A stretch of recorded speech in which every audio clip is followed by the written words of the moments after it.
It was perhaps an hour later, while I still waited, and while the old musician's feverishly written sheets still continued to pile up, that I saw Zann start as from the hint of a horrible shock. Unmistakably, he was looking at the curtained window and listening shudderingly.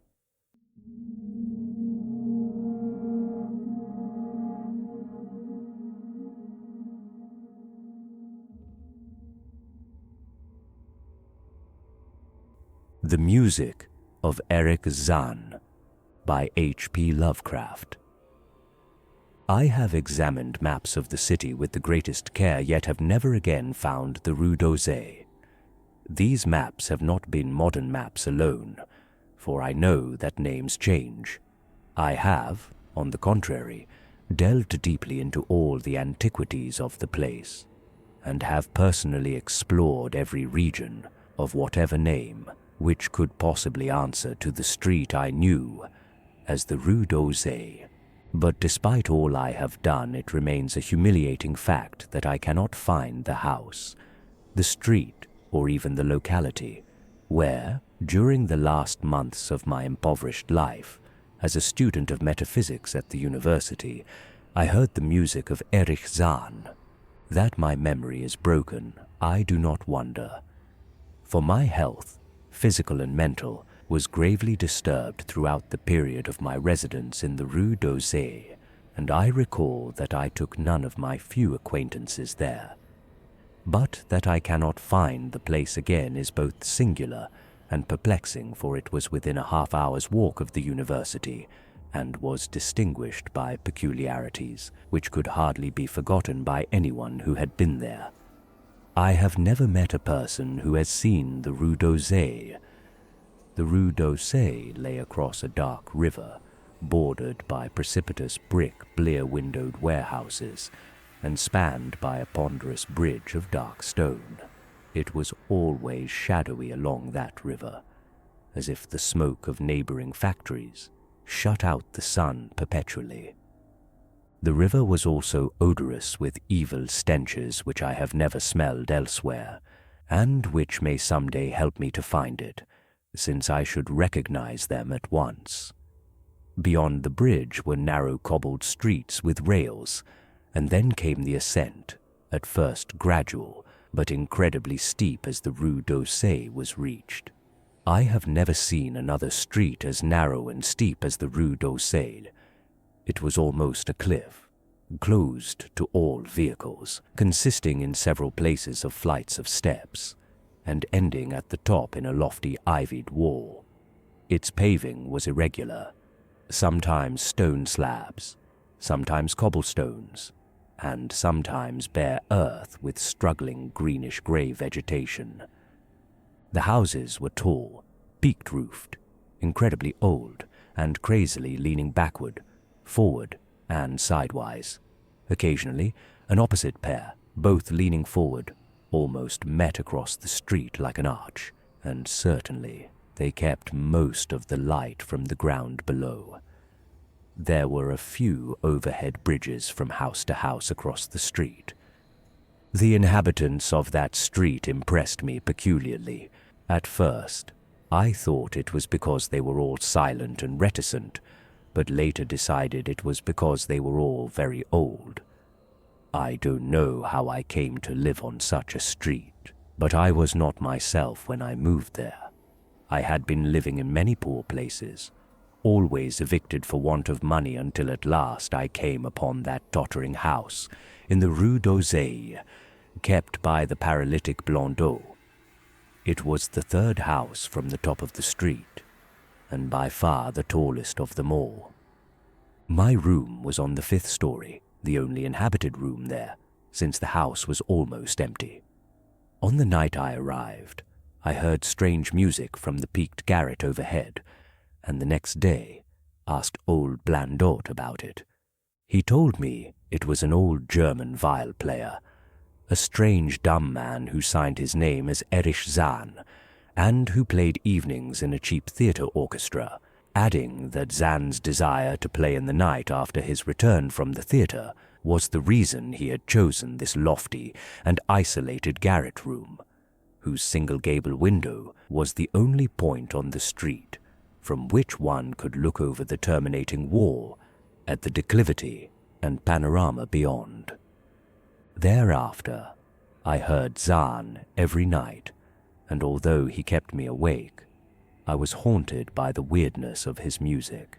Knowing little of the art myself, I was yet certain that none of his harmonies had any relation to music I had heard before, and concluded that he was a composer of highly original genius. The longer I listened, the more I was fascinated, until after a week I resolved to make the old man's acquaintance. One night, as he was returning from his work, I intercepted Zann in the hallway and told him that I would like to know him and be with him when he played.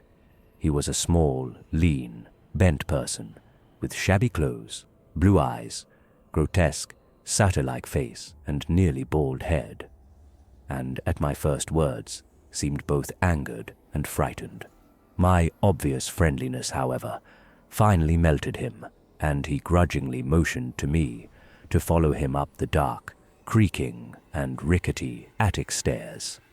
His room, one of only two in the steeply pitched garret, was on the west side, toward the high wall that formed the upper end of the street. Its size was very great, and seemed the greater because of its extraordinary bareness and neglect. Of furniture there was only a narrow iron bedstead, a dingy washstand, a small table, a large bookcase, an iron music rack, and 3 old-fashioned chairs. Sheets of music were piled in disorder about the floor. The walls were of bare boards, and had probably never known plaster, whilst the abundance of dust and cobwebs made the place seem more deserted than inhabited.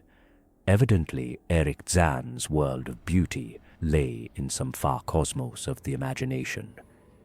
Motioning me to sit down, the dumb man closed the door, turned the large wooden bolt, and lighted a candle to augment the one he had brought with him. He now removed his vial from its moth-eaten covering, and taking it, seated himself in the least uncomfortable of the chairs. He did not employ the music rack, but offering no choice and playing from memory, enchanted me for over an hour with strains I had never heard before, strains which must have been of his own devising. To describe their exact nature is impossible for one unversed in music. They were a kind of fugue, with recurrent passages of the most captivating quality, but to me were notable for the absence of any of the weird notes I had overheard from my room below on other occasions. Those haunting notes I had remembered, and had often hummed and whistled inaccurately to myself. So, when the player at length laid down his bow, I asked him if he would render some of them. As I began my request, the wrinkled satyr-like face lost the bored placidity it had possessed during the playing, and seemed to show the same curious mixture of anger and fright which I had noticed when first I accosted the old man.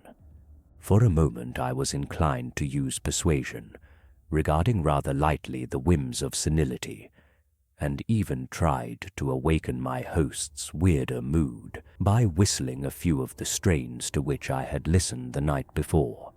But I didn't pursue this course for more than a moment, for when the dumb musician recognized the whistled air, his face grew suddenly distorted with an expression wholly beyond analysis, and his long, cold, bony right hand reached out to stop my mouth and silence the crude imitation. As he did this, he further demonstrated his eccentricity by casting a startled glance toward the lone curtained window, as if fearful of some intruder, a glance doubly absurd since the garret stood high and inaccessible above all the adjacent roofs. This window being the only point on the steep street, as the concierge had told me, from which one could see over the wall at the summit.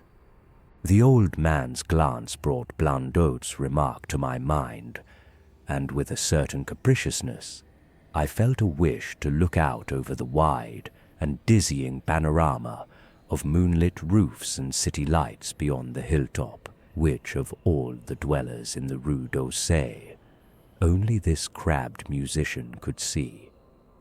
I moved toward the window and would have drawn aside the nondescript curtains when, with a frightened rage, even greater than before, the dumb lodger was upon me again.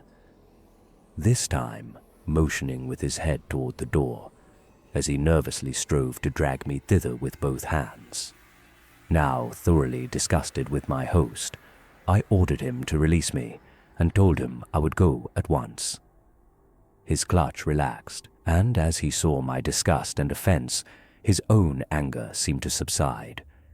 He tightened his relaxing grip, but this time in a friendly manner, forcing me into a chair, then with an appearance of wistfulness crossing to the littered table, where he wrote many words with a pencil in the labored French of a foreigner. The note which he finally handed me was an appeal for tolerance and forgiveness. Zann said that he was old, lonely, and afflicted with strange fears and nervous disorders connected with his music and with other things. He had enjoyed my listening to his music and wished I would come again and not mind his eccentricities, but he could not play to another his weird harmonies, and could not bear hearing them from another, nor could he bear having anything in his room touched by another. He had not known until our hallway conversation that I could overhear his playing in my room, and now asked me if I would arrange with Blandot to take a lower room, where I could not hear him in the night. He would, he wrote, defray the difference in rent. As I sat deciphering the execrable French, I felt more lenient toward the old man. He was a victim of physical and nervous suffering, as was I, and my metaphysical studies had taught me kindness. In the silence there came a slight sound from the window. The shutter must have rattled in the night wind, and for some reason I started almost as violently as did Erich Zann. So, when I had finished reading, I shook my host by the hand and departed as a friend. The next day Blandot gave me a more expensive room on the 3rd floor, between the apartments of an aged moneylender and the room of a respectable upholsterer. There was no one on the 4th floor. It was not long before I found that Zann's eagerness for my company was not as great as it had seemed while he was persuading me to move down from the 5th story. He did not ask me to call on him, and when I did call, he appeared uneasy and played listlessly. This was always at night. In the day he slept and would admit no one. My liking for him did not grow, though the attic room and the weird music seemed to hold an odd fascination for me. I had a curious desire to look out of that window, over the wall, and down the unseen slope at the glittering roofs and spires, which must lie outspread there. Once I went up to the garret during theatre hours, when Zann was away, but the door was locked. What I did succeed in doing was to overhear the nocturnal playing of the dumb old man. At first, I would tiptoe up to my old 5th floor. Then I grew bold enough to climb the last creaking staircase to the peaked garret. There in the narrow hall, outside the bolted door with the covered keyhole, I often heard sounds which filled me with an indefinable dread. The dread of vague wonder and brooding mystery. It was not that the sounds were hideous, for they were not, but that they held vibrations suggesting nothing on this globe of earth, and that at certain intervals they assumed a symphonic quality which I could hardly conceive as produced by one player. Certainly, Erich Zann was a genius of wild power. As the weeks passed, the playing grew wilder, whilst the old musician acquired an increasing haggardness and furtiveness pitiful to behold. He now refused to admit me at any time and shunned me whenever we met on the stairs. Then one night, As I listened at the door, I heard the shrieking vial swell into a chaotic babble of sound, a pandemonium which would have led me to doubt my own shaking sanity, had there not come from behind that barred portal a piteous proof that the horror was real. The awful, inarticulate cry, which only a mute can utter, and which rises only in moments of the most terrible fear or anguish. I knocked repeatedly at the door but received no response. Afterward I waited in the black hallway, shivering with cold and fear, till I heard the poor musician's feeble effort to rise from the floor by the aid of a chair. Believing him just conscious after a fainting fit, I renewed my rapping at the same time, calling out my name reassuringly.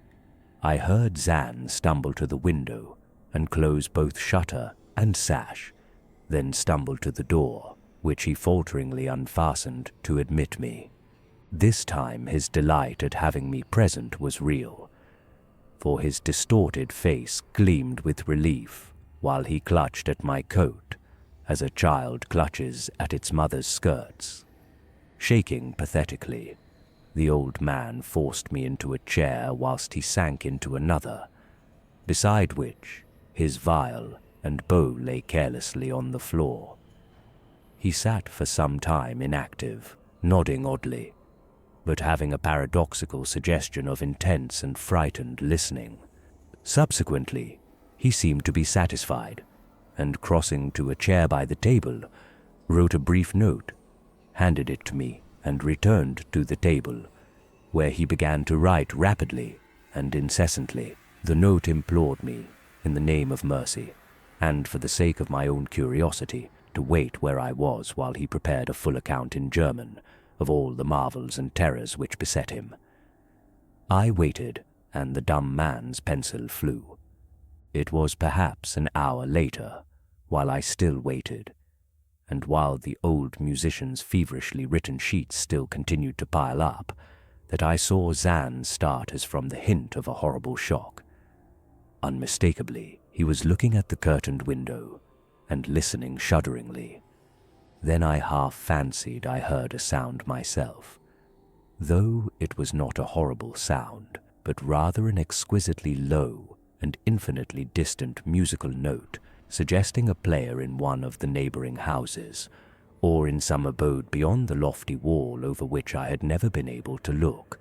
Upon Zann the effect was terrible, for dropping his pencil suddenly he rose, seized his vial, and commenced to rend the night with the wildest playing I had ever heard from his bow, save when listening at the barred door.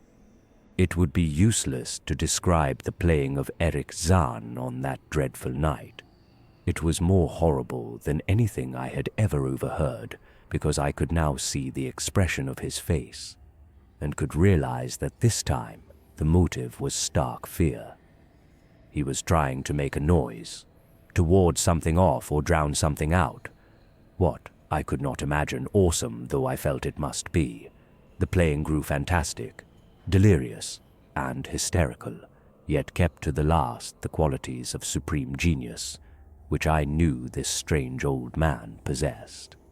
I recognized the air. It was a wild Hungarian dance popular in the theaters, and I reflected for a moment that this was the first time I had ever heard Zann play the work of another composer. Louder and louder, wilder and wilder, mounted the shrieking and whining of that desperate vial. The player was dripping with an uncanny perspiration and twisted like a monkey, always looking frantically at the curtained window. In his frenzied strains, I could almost see shadowy satyrs and bacchanals dancing and whirling insanely through seething abysses of clouds and smoke and lightning. And then I thought I heard a shriller, steadier note that was not from the vial. A calm, deliberate, purposeful, mocking note from far away in the west. At this juncture the shutter began to rattle in a howling night wind, which had sprung up outside as if in answer to the mad playing within. Zann's screaming vial now outdid itself, emitting sounds I had never thought a vial could emit. The shutter rattled more loudly, unfastened, and commenced slamming against the window. Then the glass broke, shiveringly, under the persistent impacts, and the chill wind rushed in, making the candles sputter and rustling the sheets of paper on the table where Zann had begun to write out his horrible secret. I looked at Zann and saw that he was past conscious observation. His blue eyes were bulging, glassy, and sightless, and the frantic playing had become a blind, mechanical, unrecognizable orgy that no pen could even suggest. A sudden gust, stronger than the others, caught up the manuscript and bore it toward the window. I followed the flying sheets in desperation, but they were gone before I reached the demolished panes. Then I remembered my old wish to gaze from this window, the only window in the Rue d'Aussay from which one might see the slope beyond the wall and the city outspread beneath. It was very dark, but the city's lights always burned, and I expected to see them there amidst the rain and wind. Yet when I looked from that highest of all gable windows, looked while the candles sputtered and the insane vial howled with the night wind, I saw no city spread below, and no friendly lights gleaming from remembered streets, but only the blackness of space illimitable, unimagined space alive with motion and music, and having no semblance to anything on earth. And as I stood there looking in terror, the wind blew out both the candles in that ancient peaked garret, leaving me in savage and impenetrable darkness with chaos and pandemonium before me, and the demon madness of that night-baying vial behind me. I staggered back in the dark, without the means of striking a light, crashing against the table, overturning a chair, and finally groping my way to the place where the blackness screamed with shocking music.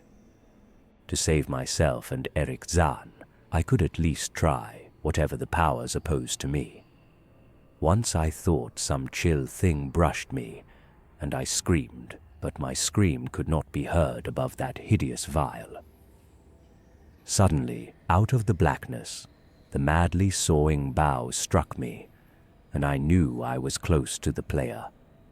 I felt ahead, touched the back of Zann's chair, and then found and shook his shoulder in an effort to bring him to his senses. He did not respond, and still the vial shrieked on without slackening. I moved my hand to his head, whose mechanical nodding I was able to stop, and shouted in his ear that we must both flee from the unknown things of the night.